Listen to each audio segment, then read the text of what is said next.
भूतिया बस की आखिरी सवारी। ये कहानी उत्तराखंड की पहाड़ियों में बसे एक छोटे से गांव के पास की है। 2015 की एक सर्दी की रात थी। पहाड़ों पर घना कोहरा छाया हुआ था और सड़कें सुनसान थीं।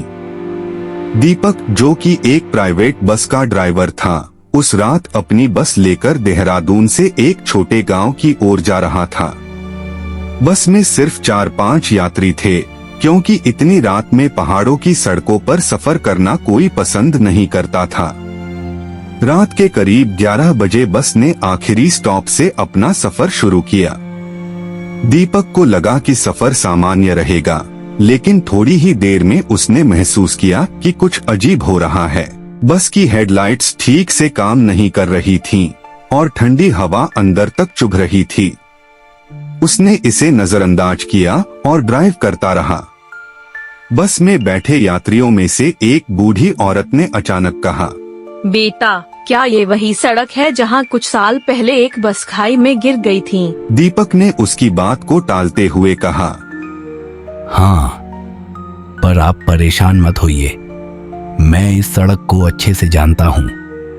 जैसे ही बस एक सुनसान मोड़ पर पहुंची, दीपक ने देखा कि सड़क के किनारे एक महिला सफेद साड़ी में खड़ी है। उसने हाथ देकर बस को रुकने का इशारा किया। दीपक ने बस रोक दी। महिला अंदर चढ़ी और सबसे पीछे की सीट पर बैठ गई। उसने कुछ नहीं कहा, बस अपनी नजरें नीचे झुकाए बैठी रही। बस के यात्रियों में एक युवक, जो कि दिल्ली से आया था, महिला को देखकर परेशान हो गया। उसने धीरे से कहा, भाई, ये महिला कुछ अजीब लग रही है।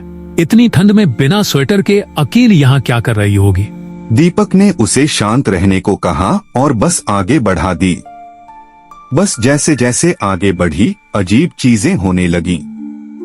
सीटें अपने आप हिलने लगीं, खिड़कियां खुलने बंद होने लगीं और ठंडी हवा से यात्रियों के शरीर कांपने लगे। अचानक बस के अंदर लाइट झपकने लगी। दीपक ने बस रोकने की कोशिश की, लेकिन ब्रेक काम नहीं कर रहे थे। पीछे बैठी महिला ने धीरे धीरे अपना सिर उठाया। उसकी आंखें पूरी तरह सफेद थीं और चेहरा एकदम डरावना था। उसने एक तेज चीख मारी, जिससे बस के सारे यात्री डर के मारे चिल्लाने लगे। बस तेजी से खाई की ओर बढ़ रही थी। दीपक ने पूरे दम से बस को रोकने की कोशिश की, लेकिन गियर और ब्रेक काम करना बंद कर चुके थे। अचानक वो बूढ़ी औरत चिल्लाई, हमें महामृत्युंजय मंत्र का जाप करना होगा। सभी यात्री मंत्र पढ़ने लगे। अचानक बस खाई के किनारे रुक गई।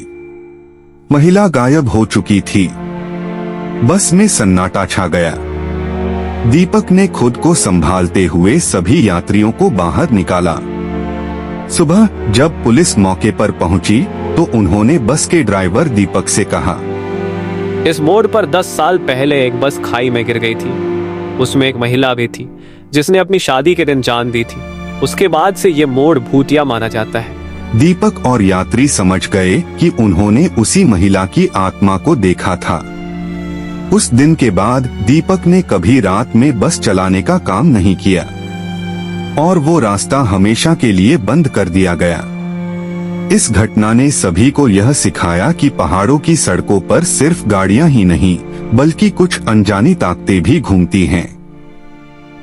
क्या आप उस बस में होते तो बच पाते? नीचे कमेंट सेक्शन में बताइए।